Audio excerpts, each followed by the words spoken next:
La fermeture des postes et frontières d'Oluwa et d'Ogatumba a brutalement freiné le moteur du commerce entre l'est de la RDC et Bujumbura. Véhicules de transport immobilisés, marchandises bloquées. Les commerçants comptent les pertes face à une chaîne logistique à l'arrêt, tandis que les agences de voyage sont frappées de plein fouet. Actuellement, la frontière d'Orua est fermée et celle d'Ogatumba l'est également. Le transport routier devient compliqué. Il n'y a plus de voyage. Or, il y a des gens qui vivent ici mais qui travaillent à Ouvira et vice-versa. Ces navettes aidaient beaucoup. Certains importaient de RDC, d'autres exportaient vers là-bas. Et voilà, tout s'est arrêté. Les parkings sont soit vides, soit au contraire bondés de véhicules immobilisés et aucune navette ne circule entre les deux pays voisins depuis 10 jours. Désœuvrés, les transporteurs transfrontaliers dénoncent un manque à gagner total avec un impact immédiat sur leurs économies. Le manque à gagner est de 100%. C'est de là que nous tirions des ressources pour nos familles.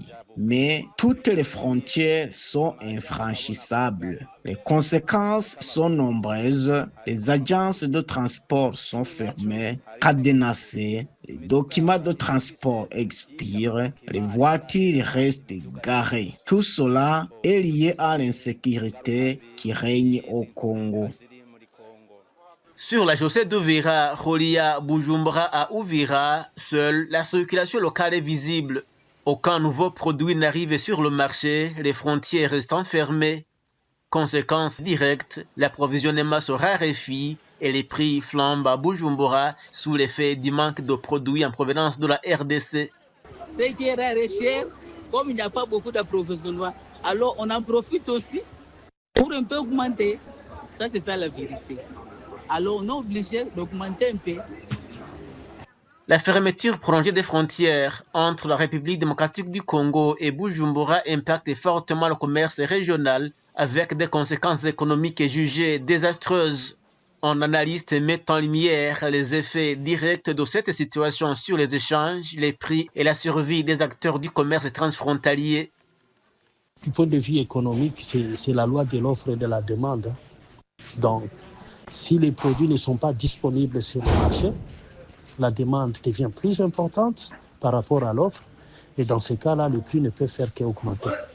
Donc, il y aura flambée de prix pour certains produits, soit qui venaient du Congo ou encore qui quittaient le Burundi pour le Congo. Donc, c'est ça la situation à laquelle on devrait s'attendre dans les courts termes, parce que dans les courts termes, c'est inenvisageable de penser à des nouvelles pistes d'approvisionnement.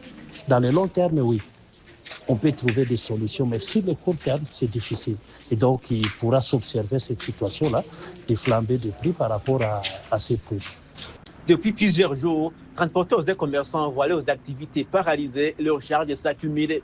Aujourd'hui, tous attendent une réouverture rapide des frontières ou, à défaut, des mesures d'accompagnement urgentes pour relancer les échanges entre la RDC et Bujumbura et éviter une asphyxie durable du commerce régional. En Tédité Lagira, Sagetienne français, Bujumbura, Burundi.